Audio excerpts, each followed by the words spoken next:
Bonjour et bienvenue dans ce nouveau podcast. Aujourd'hui, je suis content de vous avoir parce que j'avais envie de vous parler d'un sujet qui me tenait à cœur, comme beaucoup de sujets dans le podcast en général. Mais celui-là, il est intéressant parce que j'ai envie de vous parler des échecs. Alors attention, hein, tout le monde dit ouais les échecs, il faut avoir plein d'échecs pour être entrepreneur. Ouais les échecs, c'est important dans la vie, etc. Et c'est vrai que parfois on entend tellement ce mot, tu vois, que limite on se force à échouer pour être un entrepreneur et tout ça. Et ça me fait rire, hein, si je vous dis ça, c'est parce que moi-même, je me suis un peu forcé parfois à échouer pour me dire, ouais, je suis un vrai entrepreneur, je souffre. Non, mais sérieusement, c'est vrai qu'avec tout ce qui se passe sur YouTube, sur Instagram, sur tout ça, tout le monde parle de tonnes de citations tout le temps, tout le monde parle de l'échec en bien, tout le monde parle toujours de la pensée positive. En fait, je trouve qu'il y a ce truc où tout le monde parle de tout et tout le monde sait tout sur tout. Et du coup, moi je me suis dit en fait pendant une période, ouais, mais du coup, si tout le monde sait tout sur tout, pourquoi je vais parler de mon point de vue qui est le même que tout le monde. Et je pense que oui, là ce que je vais vous dire, je pense que vous l'aurez déjà entendu un million de fois. Mais voilà, mais bon, j'avais envie de vous parler de ce sujet-là quand même, parce qu'en fait, ça s'applique aux jeux de rôle précisément, ou aux livres, à l'édition de manière générale. Et du coup, je pense que je pourrais apporter quelque chose, ou je sais pas. Mais en tout cas, j'avais envie de vous partager cette idée parce que ça me tenait très à cœur. Alors, quelle est cette idée que j'ai envie de vous transmettre aujourd'hui? C'est l'échec, c'est important. Ok, non, sérieusement, j'avais envie de vous parler plutôt de la première version de votre livre.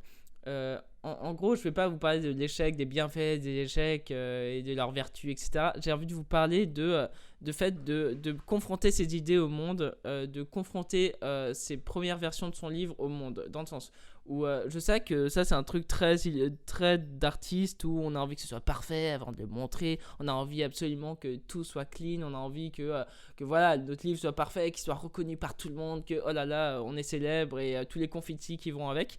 Mais la vérité, c'est que je pense pas que ce soit intelligent de vouloir faire un truc parfait, parce que quand on fait un truc parfait, bah voilà, on a peaufiné notre truc, on dit bah notre truc est parfait, on a mis plein d'ego dedans, c'est chouette. Cependant, on voit pas comment on peut s'améliorer quand on pense que notre produit ou notre livre est terminé en se disant bah voilà, j'ai fait de mon mieux, j'ai fait le truc parfait et tout ça, et ben finalement on n'a pas tellement d'idées en tête en se disant bah, comment l'améliorer, parce qu'en fait on n'a pas envie de l'améliorer parce qu'on a tellement ce truc où on a tout fait pour qu'il soit parfait, on voit pas tellement nos erreurs, et du coup les lecteurs ou les gens qui achètent le produit, bah, ils ont rien le droit de dire. S'ils disent quelque chose, c'est qu'ils sont jaloux, ou que finalement ils nous veulent que du mal, etc. Mais là je vais vous parler d'un cas très précis. C'est qu'en fait ça sert à rien de vouloir faire la première version parfaite de votre livre. Je pense que c'est intéressant de lancer son livre, d'écrire un livre illustré ou n'importe, et de le confronter au monde, même si il manque des choses, même s'il n'est pas parfait, parce que l'idée c'est de se dire bah voilà, je confronte mon livre, j'aurai des retours directs, peut-être un peu crus, mais au moins directs, et je sais qu'est-ce qu'il faut améliorer. Et quand on sait ce qu'il faut améliorer, bah en fait on fait de moins en moins d'erreurs. Et je m'en suis rendu compte pour Sid Mills, c'est que Sid Mills, c'est bizarre, hein, je vais vous raconter une petite anecdote par rapport à ça, mais lorsque j'ai commencé à sortir le livre, j'avais terminé, j'ai fait un livre de 172 pages, j'étais trop fier de moi. Et je sais pas pourquoi, j'avais toujours ce sentiment en me disant putain, mais je sais pas, il manque des trucs. J'ai l'impression que la mise en page elle allait pas et tout ça, mais je l'ai vu après coup, après les 115 exemplaires imprimés quoi. Et du coup, je me suis senti un peu mal en me disant bah merde, voilà, il y a 115 exemplaires qui sont imprimés, et là je me dis bah voilà, en fait j'aurais peut-être dû plus travailler ça ou ça, mais la vérité c'est que je savais pas quoi travailler. C'est bizarre, hein, ces trucs où tu dis ouais, il faut que j'améliore ça et ça, mais en fait je savais pas quoi concrètement, et du coup j'avais besoin de ce retour de lecteurs, de gens qui me disent bah ça tu devrais le développer, la mise en page attention, tu devrais plus auto faire ça, etc. Et du coup j'ai écouté en fait plus les lecteurs en tant que conseiller pour améliorer mon livre de jeu de rôle. Et du coup, je l'ai pas mal pris parce que je savais qu'il manquait des trucs et je savais qu'ils n'étaient pas parfaits. Mais j'avais envie de le confronter au monde. Comme ça, j'avais un point de vue direct. Et voilà. Et puis, mon distributeur qui m'a beaucoup aidé, là, il va m'envoyer un PDF pour me dire les points à améliorer, la structure de mise en page, etc. Et c'est super intéressant de me dire que en fait, je suis content d'avoir sorti ma première version qui n'est pas parfaite.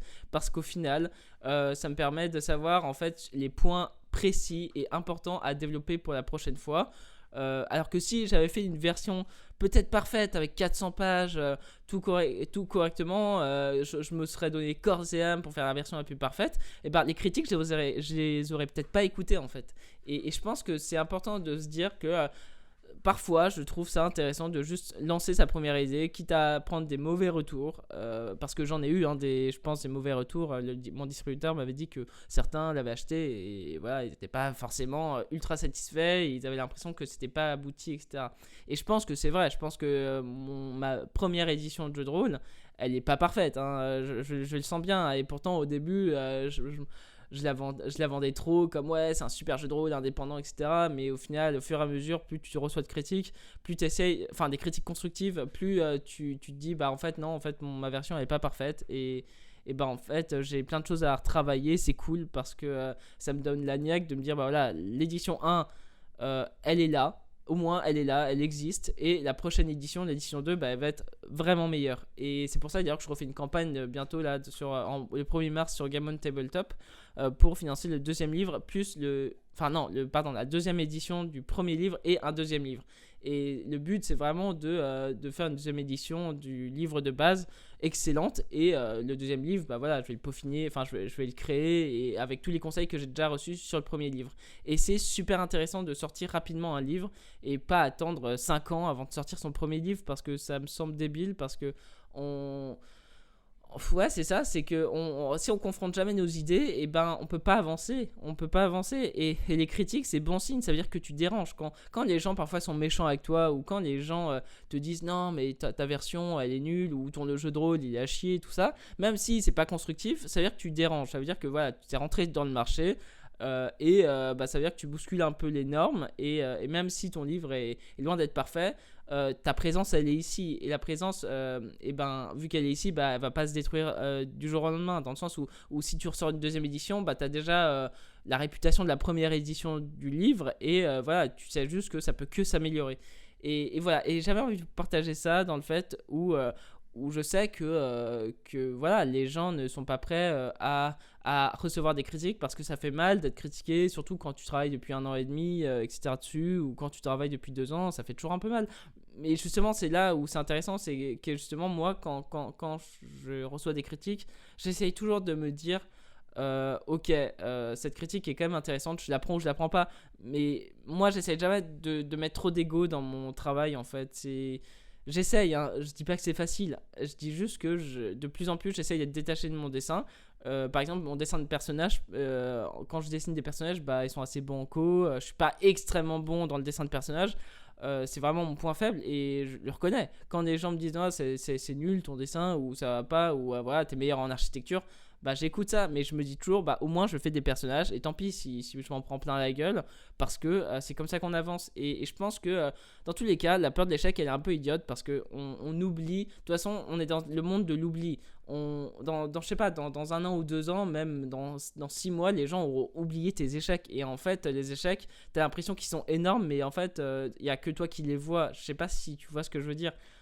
Voilà, je dis juste que lorsque tu dis ah zut, ou lorsque tu fais un bid t'as sorti un livre qui n'est pas très bon, ou t'as sorti, je sais pas, une BD ou un manga où l'histoire est assez bancale, ou ça va pas, dans tous les cas les gens auront oublié que t'as sorti cette BD, et ils vont pas ils vont pas rester éternellement sur ton échec, parce que eux-mêmes ils sont préoccupés par eux-mêmes. Du coup il y a que toi qui vois tes échecs, et encore une fois, les échecs c'est pas mauvais, je sais que je rabâche un peu, mais voilà, c'est juste que les échecs te permettent d'apprendre des choses, Et voilà, mais faut pas non plus se forcer à échouer en disant ouais, je vais sortir un livre bien pourri comme ça je vais échouer et je vais souffrir. Parce que c'est vrai qu'on est parfois dans une société un peu de souffrancocratie où plus tout souffre, hein, pardon, plus tu souffres, je sais plus parler, plus t'as de mérite. D'ailleurs, le mérite, ça m'a fait rire. J'avais envie de vous parler d'une anecdote qui s'est passée.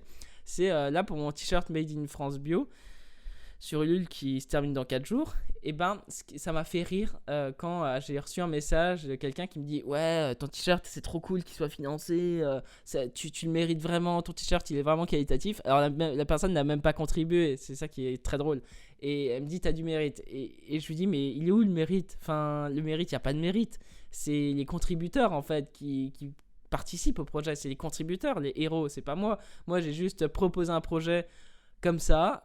Si les gens contribuent pas, bah en fait il y a rien. Enfin voilà, faut pas oublier que quand tu fais du financement participatif, là je m'égare un peu, le mérite il n'existe pas. Le mérite, chacun a sa perception du mérite. Je sais que j'ai un pote qui me dit toujours que j'ai aucun mérite, que je suis un connard de marketeur, que c'est pas bien ce que je fais parce que je survends trop, que je me vends trop, que blablabla.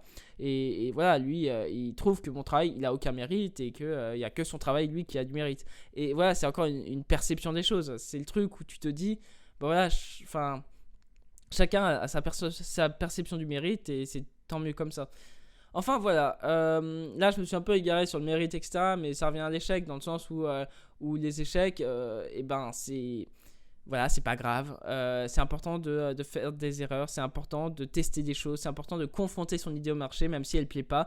Moi je me dis toujours que quand il y a un truc qui plaît pas, ça veut dire que que tu fais bouger des pierres, tu fais bouger un mur, et c'est bien parce que les gens ils sont tellement obsédés par avoir des likes et des commentaires positifs que dès qu'on leur dit une petite remarque, ils sont blessés et ils sont pas bien. Et moi-même, je suis comme ça. J'essaye de l'être de moins en moins, je travaille dessus, mais c'est pas évident quand tu reçois un truc, tes dessins ils sont moches, ouais, tu vois, ça fait pas plaisir. Bon, en général, c'est rare, ces critiques. Et aussi, pour Sid Mills aussi, c'est rare aussi qu'on me dise que c'est de la merde. La plupart du temps, les rôlistes, et ça, c'est ouf. J'adore cette communauté rôliste où les gens sont bienveillants. Ils te disent jamais ton truc c'est de la merde.